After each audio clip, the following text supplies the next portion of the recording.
Olá pessoal, tudo bem? Sejam todos bem-vindos. Hoje eu vou abordar um problema que eu já tratei de maneira breve aqui no canal, que é sobre o legado, a importância de Kant, etc. Eu tenho um vídeo nesse canal chamado Por que Kant é tão difícil? E hoje eu vou tentar, na verdade, dar alguns apontamentos para vocês conseguirem pensar corretamente a questão. Kant deu realmente um fim à metafísica? Eu trouxe hoje para vocês um breve comentário contendo a indicação literária, acho que mais importante que eu vou dar para vocês nesse ano, para que vocês tenham condições de investigar e responder essa questão. Será que Kant realmente deu um fim à metafísica?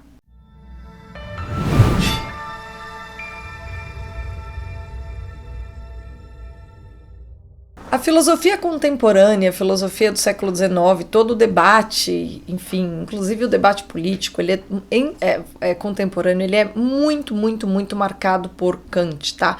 Todas as discussões, né, anticomunistas que acontecem dentro da universidade, todas elas regridem no máximo até Kant.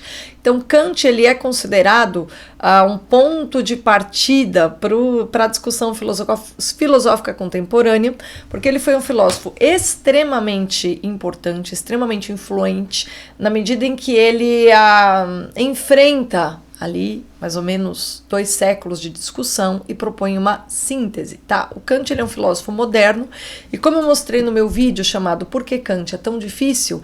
Ele é difícil se você o aborda sem ter uma ideia de com quem ele está discutindo. Se você tem uma noção de como é que as discussões filosóficas em torno do problema do conhecimento estavam sendo colocadas desde ali, de o comecinho, desde a difusão do nominalismo no século XIV, até o momento em que Kant escreve sua crítica como uma resposta a um problema posto por Hume, se você tem uma noção do que aconteceu na filosofia nesse período, você sabe com quem e com o que Kant está discutindo, e Kant deixa de parecer tão difícil.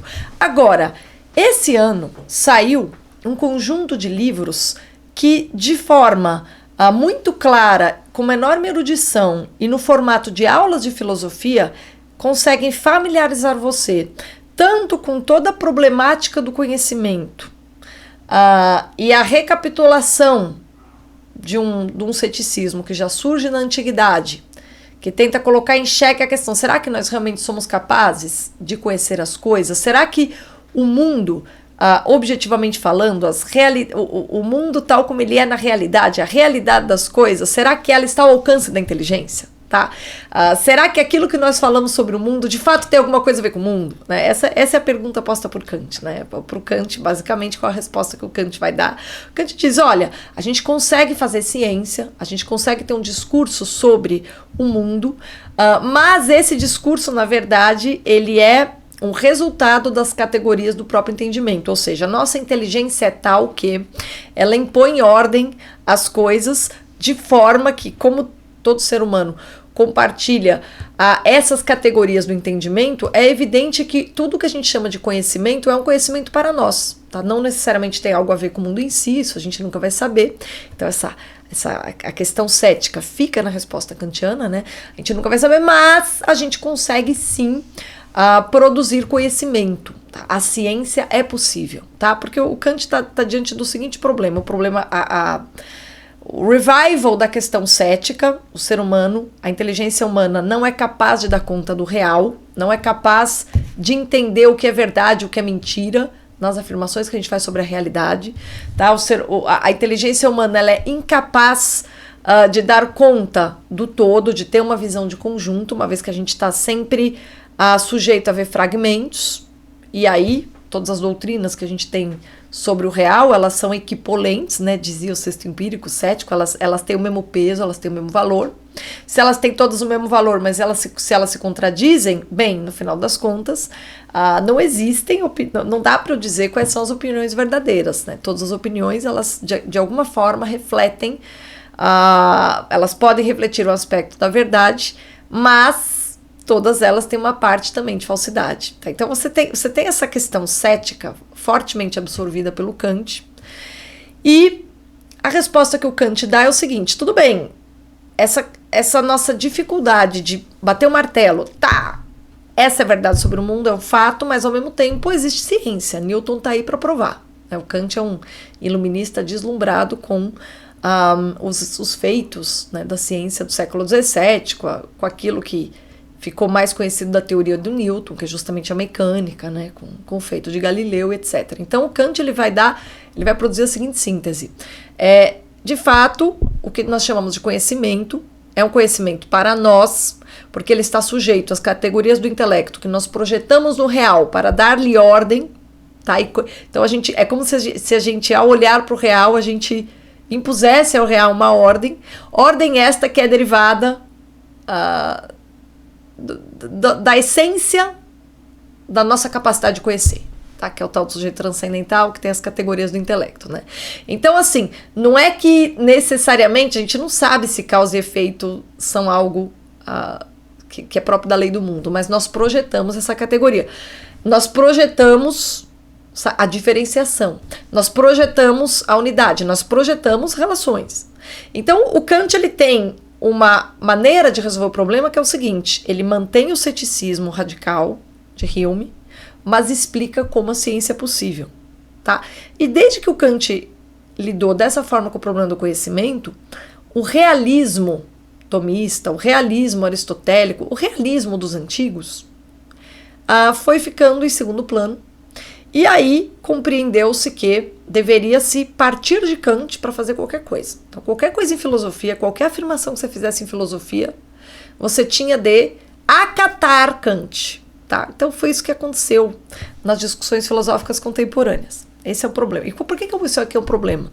Porque é como se as pessoas fossem obrigadas a acatar que nós não podemos conhecer o real tal como ele é. Para fazer uma filosofia que fosse considerada respeitável, como se Kant fosse algo que devesse necessariamente ser aceito. Tá? E aí a gente tem um trabalho absolutamente espetacular de um professor e filósofo, não sei como eu devo me referir a ele, porque ele é um grande erudito, um grande professor, um grande estudioso, é um cara assim, é um daqueles escritores e historiador da filosofia também seria injusto falar, né? Isso aqui é um trabalho absurdo que ele faz, né? A gente tem esse trabalho do Joseph Marechal, chamado Ponto de Partida da Metafísica, que tem como objetivo acatar esta solução kantiana e examiná-la até o ponto de verificar se ela realmente é capaz, se ela realmente deve ser tomada como pressuposto para toda a filosofia posterior. Tá? O Ponto de Partida da Metafísica, que foi publicado agora pela Vida Editorial, ele é separado em 5 fascículos. Cada um desses fascículos é um curso de filosofia à parte. Tá? Então você tem aqui os primeiros que são mais curtos, né? Este aqui, ele examina o que virou a filosofia depois do Kant, e aqui ele enfrenta com os instrumentos do realismo tomista, né, da escolástica, da alta escolástica. Ele examina a crítica kantiana para ver se ela para de pé.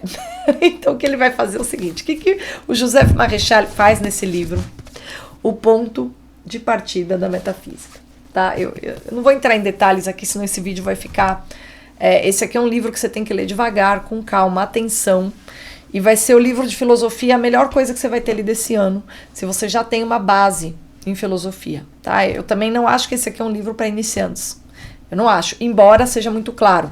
Mas qual que é a importância desse livro? A gente tem, a partir do momento que o Kant lida com o problema do conhecimento dessa forma que eu brevemente relatei aqui, e que eu também descrevi naquele meu vídeo chamado Por que Kant é tão difícil, que está aqui nesse canal, toda a filosofia posterior é como se tivesse que pagar um pedágio para o Kant. E o Joseph Marechal, o que ele vai fazer? Ele vai explicar como foi possível que... Veja, nós seres humanos, a gente... intuitivamente, a gente não sai dizendo: puxa, é óbvio que o conhecimento do mundo é o conhecimento para nós projetamos categorias, a ordem não está no mundo, a ordem está no entendimento, a gente projeta a ordem do mundo, e a ciência é possível porque o próprio conhecer do ser humano é o impor ordem a uma realidade cuja natureza nós jamais conheceremos, porque a realidade em si não nos é acessível. Isso não é uma coisa muito natural, entendeu? Tanto que se a gente vai ver lá os pré-socráticos, eles já partem do princípio que, meu, tem uma ordem no mundo aí, e o conhecimento é você entender em que essa ordem consiste, tá? E aí o que o Joseph Maréchal ele faz por nós? Ele explica toda a trajetória que está por trás, assim, digamos assim, das etapas especulativas que conduziram o ser humano a chegar aí ao ponto de fazer a pergunta que Kant faz, tá? Por que na história da filosofia, a certa altura, Kant faz a pergunta que ele fez? Por que é que isso aconteceu? E aí, o que ele vai fazer? Ele tem de partir ali da antiguidade, mostrar como é que o ceticismo surge na antiguidade, de que forma ele é resolvido. Então é óbvio que ele vai falar dos sofistas, né? Bom, você tem ali aquele realismo dos pré-socráticos, mas isso vai gerar um certo clima. Esse clima ele vai ser compreendido pelos sofistas com um filtro cético. Aí os sofistas, evidentemente, vão ser refutados por Platão e Aristóteles, sobretudo. Essa solução de Platão e de Aristóteles trazem ao centro da filosofia a conciliação, a necessidade de explicar como é que o uno e o múltiplo se resolvem. Essa questão entre o uno e o múltiplo permanece na filosofia durante muito tempo, né? Aí ele vai descrever de que forma que a antinomia entre uno e múltiplo aparece na filosofia medieval.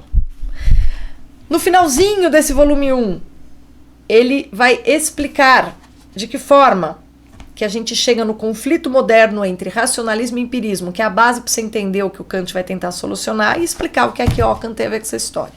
Tá? Este primeiro volume, quando ele faz essa trajetória, como ele é obrigado a falar um pouco dos pré-socráticos, um pouco dos sofistas, um pouco de Platão, um pouco de Aristóteles, depois passa para a filosofia cristã, mostra como é que a questão do uno e do múltiplo surge nela, depois chega lá no Ockham. Isso aqui acaba sendo assim, um curso de filosofia de primeira ordem. Assim, ó. Esses livros do Maréchal, só de eu passar o olho, não li completamente, tá? Tem um pequeno problema, que as citações em grego e latim não são traduzidas, né? Mas você tem a referência, tá? Se você tiver os livros, por exemplo, você tem aqui a Metafísica do Aristóteles, ele cita várias passagens em grego. Você vai ter que pegar a sua edição da Metafísica, ver a passagem e ir lá, se você quiser entender, né? Porque esses cadernos que a Vide publicou na formatação original dos 5 cadernos, tá? Eles são aulas que o Joseph Maréchal deu a respeito desse problema. Só que assim, qual que é o grande ponto, né? No caderno 2, finalmente, que é o que é o que mais me interessa, porque eu sou professora de filosofia moderna, esse conflito entre racionalismo e empirismo na filosofia moderna realmente é uma consequência do nominalismo, como eu explico, né, no meu curso, e como eu falei um pouco também no curso Iluminismo e Revolução Francesa, que está na minha plataforma, que é um abreviado de filosofia moderna, aquele meu curso, são 15 aulas, que é o mínimo que você precisa saber sobre filosofia moderna para entender a Revolução Francesa, está lá na minha plataforma, né? Então eu falo muito sobre esse conflito, está originado na própria estrutura, né, na própria visão de conhecimento própria do nominalismo. No segundo volume, portanto, o que é que você tem? Você tem um exame justamente sobre esse conflito, que é base para você entender Kant. Para no caderno 3, ele conseguir expor para você a crítica de Kant. Olha, o Maréchal, ele tem uma caridade de professor conosco. Porque o que ele faz? Ele nos oferece todo o panorama filosófico para que a gente entenda por que é que Kant postulou esse problema e por que é que esse problema foi tomado tão a sério pelos filósofos posteriores e por que é que as pessoas ficaram enredadas nessa questão e por que é que tantas pessoas acharam necessário pagar o pedágio a Kant por tanto tempo, tá? Então o caderno 4, ele vai justamente abordar o sistema idealista em Kant e nos pós-kantianos. Ele tem uma abrangência que faz com que ele prove para você que está lendo, digamos que você seja um kantiano de carteirinha, por que você também tem que ler isso aqui, né? Mesmo que você seja um kantiano de carteirinha, se você não for, mas quer entender e acha que Kant fez estrago, esse livro é importante para você. Se você é um kantiano de carteirinha, esse livro é importante para você, porque o Maréchal, ele demonstra um domínio absurdo do tema que ele está se propondo examinar, antes de chegar ao objetivo do seu trabalho, que está no volume 5, no caderno 5, que é mostrar o tomismo diante da filosofia crítica. Por quê? Lá no primeiro volume, no primeiro caderno, que é onde eu ainda tô, tá? Eu tô estudando esses 5 cadernos. Felizmente, isso aqui só chegou nas minhas mãos. É uma obra da qual eu sempre ouvi falar. Que eu sei que foi fonte para o Gustavo Corsão falar sobre o nominalismo. Dois Amores, Duas Cidades. Eu não aguentei, eu não resisti de curiosidade. Eu fui na conclusão do volume 5, eu já percebi, porque esse livro tá lá, tá? Naquele meu eu tenho um vídeo aqui também nesse canal chamado O que é Nominalismo, em que eu cito muito a síntese que o Corsão oferece no Dois Amores, Duas Cidades de nominalismo. E a fonte, uma das fontes principais do Gustavo Corsão é o Maréchal. Então, o Maréchal é um cara... E isso aqui é de 1917. Na verdade, ele deu esse curso no primeiro ano da Primeira Guerra Mundial, em 14. E em 17, ele sistematizou em cadernos, porque ele percebeu que foi tão importante aquele curso que ele deu, que era preciso que se tornasse uma publicação para que mais pessoas tivessem acesso ao curso. Mas isso aqui foi o curso que ele deu sobre o ponto de partida da metafísica, tá? Que na verdade nos permite, esses 5 cadernos vão nos permitir responder a pergunta: Kant realmente deu um fim à metafísica? O Kant realmente, depois de Kant a gente é obrigado a entender que a metafísica nada mais seja do que ilusão, dogmatismo e castelos de cartas no ar, como diz o Kant na Crítica da Razão Pura? Será que o Kant está certo? O Maréchal enfrenta o Kant, e como ele diz lá no volume 1, ele fala o seguinte: olha, todo mundo que tentou enfrentar o Kant com a visão de conhecimento cartesiana e spinozista, tá? Porque tanto Descartes quanto Spinoza fazem metafísica, entendem que é impossível você...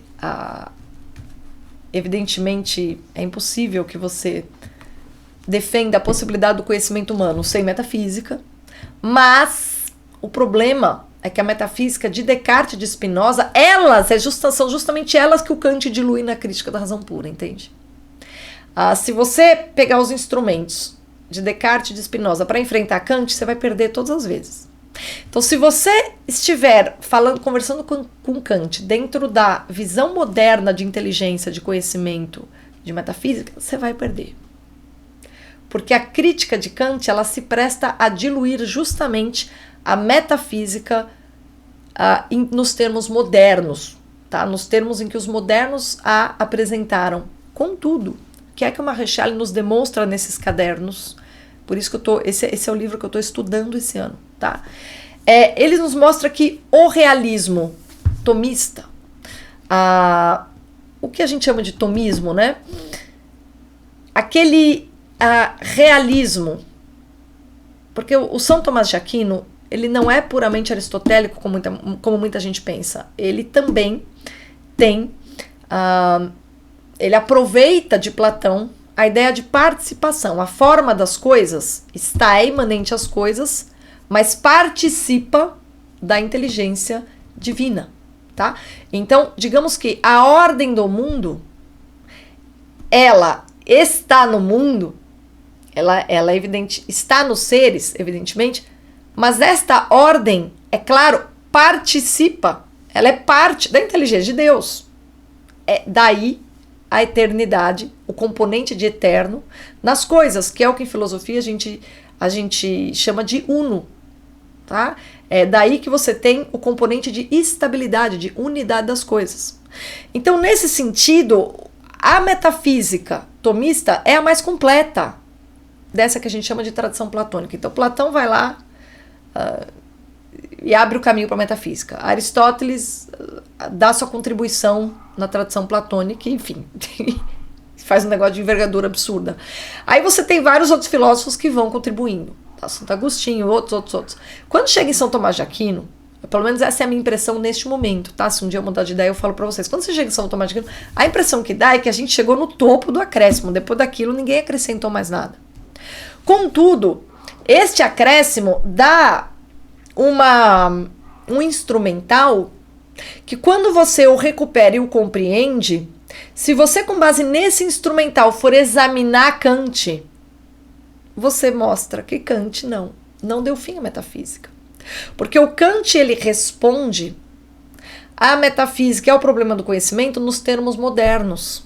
E esses termos são derivados da reformulação de inteligência e de conhecimento nominalista.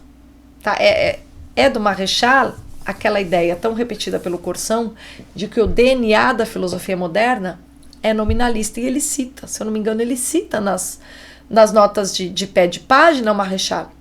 Porque vem daí essa minha curiosidade de conhecer o ponto de partida da metafísica, tá? Se eu não me engano, foi justamente no Dois Amores e Duas Cidades que eu falei, cara, eu preciso conhecer essa obra, porque essa é a fonte do Corsão. Tá? E aí, de repente, a Vide me lança numa tacada só os 5 cadernos, tá? Então vamos lá. Primeiro, da antiguidade ao fim da Idade Média, a crítica antiga do conhecimento. Mas isso aqui vai até Ockham. Depois, a consequência do nominalismo na divisão racionalismo-empirismo que marca o século XVII e mesmo o século XVIII. Mas sobretudo o XVII, porque o XVIII é divulgação do XVII, tá? O XVII que é o núcleo forte da filosofia moderna. Depois, terceira, crítica de Kant. E outra, o Marechal, ele tem uma gentileza ao expor a filosofia, ele tem um grande domínio, então ele expõe muito bem.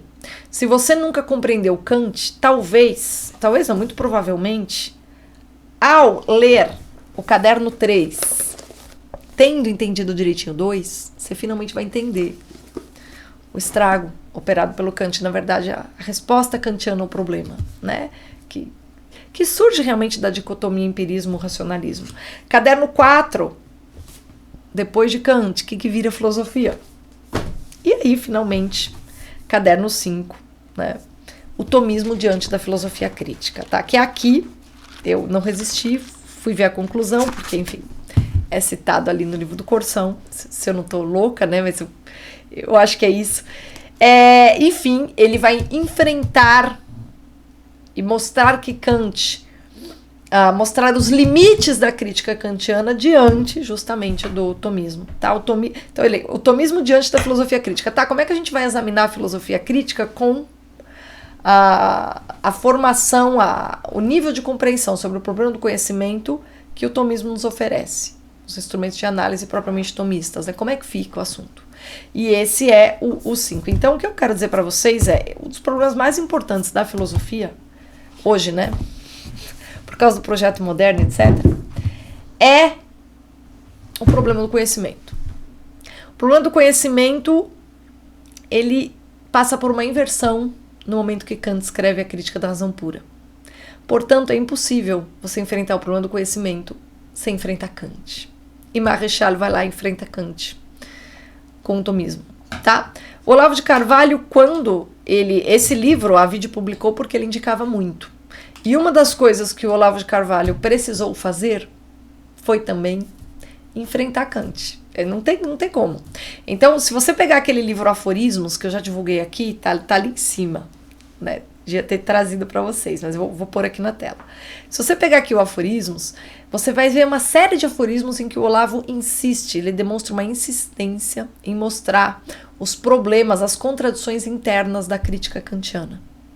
E aí, a gente também vai ter a possibilidade de analisar em que medida o Marechal foi importante para municiar o próprio Olavo de Carvalho com o caminho necessário para você enfrentar o Kant e recuperar a sanidade diante do mundo real.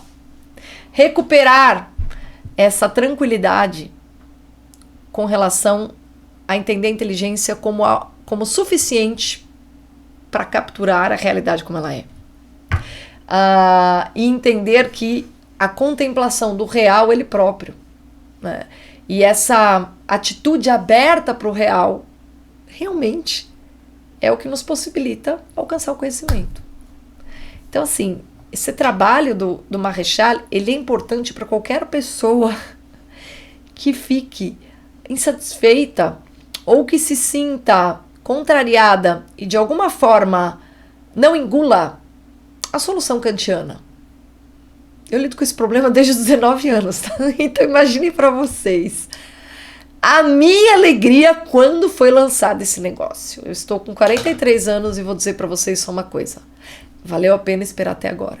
Porque eu acho que agora eu estou na idade certa para aproveitar este monumento. Minha livraria está em promoção até dia 4. E eu acho assim, se você quiser comprar um livro só esse ano, você que gosta de filosofia e entendeu a importância dessa questão, né?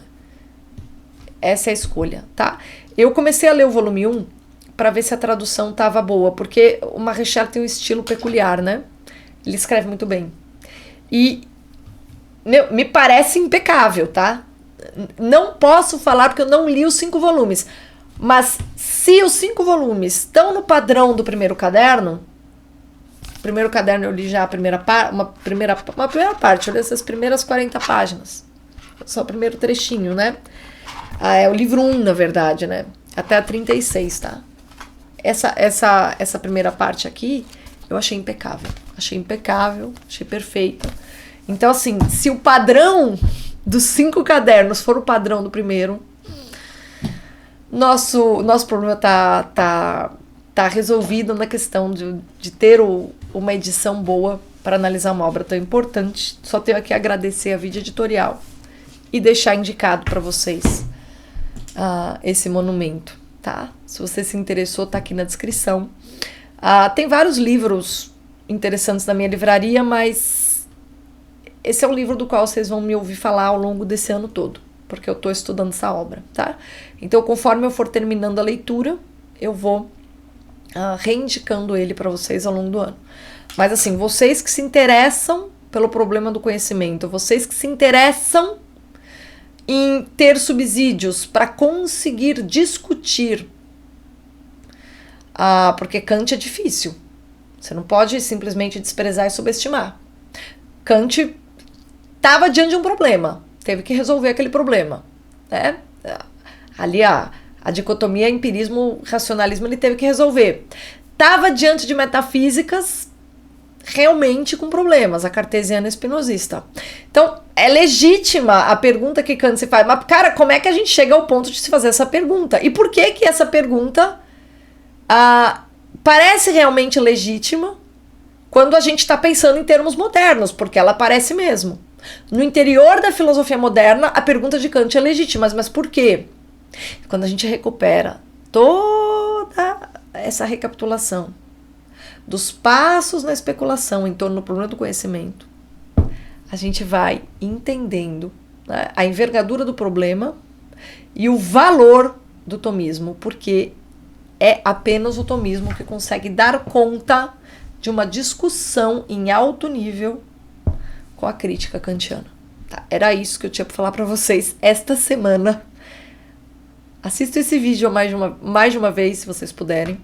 Revejam aquele meu vídeo Por que Kant é tão difícil e o que é nominalismo. E se vocês puderem, compre o primeiro caderno do ponto de partida da metafísica, que é onde ele apresenta o problema. Em 3 páginas ele apresenta. O Maréchal é muito sintético. Ele diz que isso aqui não é a história da filosofia. Ele diz que ele publicou em fascículos porque reproduzem melhor a maneira como ele enfrentou o assunto, que foi em aulas, recapitulando, fazendo o passo a passo das especulações que vão levar até a formulação kantiana.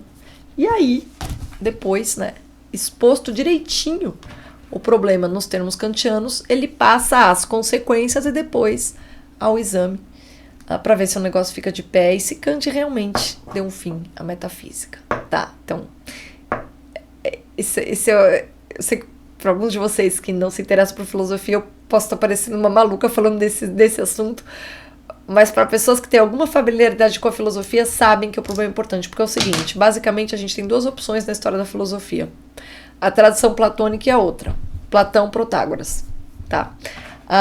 Ou a inteligência é boa o suficiente para discernir a verdade da mentira, ou ela não é tanto assim, E talvez ela não seja nem suficiente para nos permitir alcançar a verdade mesmo.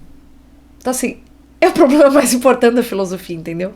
Porque a questão é o seguinte, a inteligência humana dá conta do real ou não dá? E quais são as consequências para a nossa vida prática se ela não dá conta? Agora, quais são as consequências com relação a tudo que a gente tem feito uns aos outros se ela dá conta?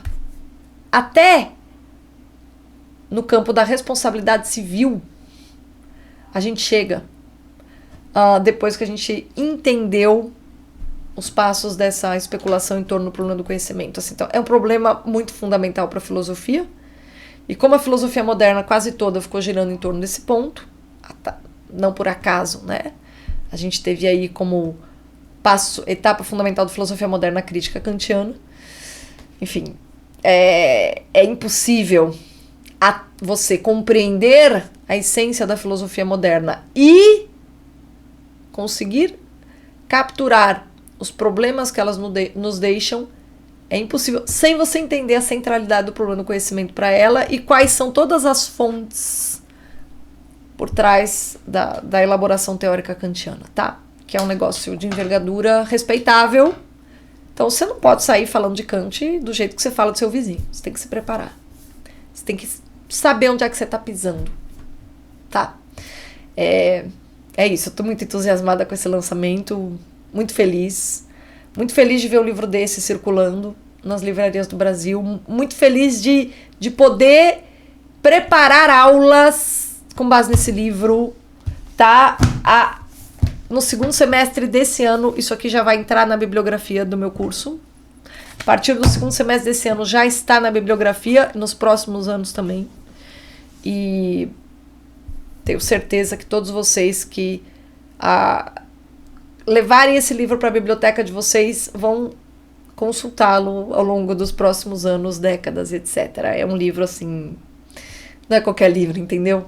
É um daqueles que você traz para sua biblioteca e lê inúmeras vezes até entender a envergadura desse monumento aqui, tá? E assim, é uma ode à inteligência, à racionalidade, à elevação do debate intelectual que alguém coloque isso aqui no mercado editorial. Então, mais uma vez, Editora Vide, muito obrigada. Nós estávamos precisando de densidade e consistência, tá? E é isso que o Marechal nos ensina. Quando você lê um cara desse, você tem vergonha de sair discutindo coisa séria do mesmo jeito que você fala mal do seu vizinho. Você toma vergonha na sua cara e começa a entender o que tem envergadura intelectual. Então, acho que só por esse exercício pedagógico, essa publicação é uma dose de sanidade aí para esse nosso debate poluído, idiota e anti-intelectualista, né, em todos os níveis que a gente vive hoje, né?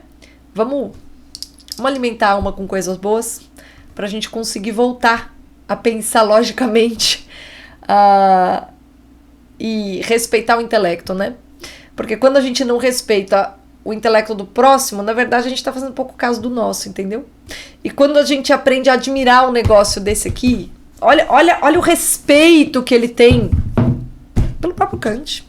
Olha o respeito com que ele trata o impacto da filosofia kantiana. E olha, assim, digamos assim, a categoria com que o Marechal restabelece o valor do tomismo. Entendeu? Isso aqui é trabalho sério. O resto é conversa fiada. Obrigada pela companhia. Até a próxima.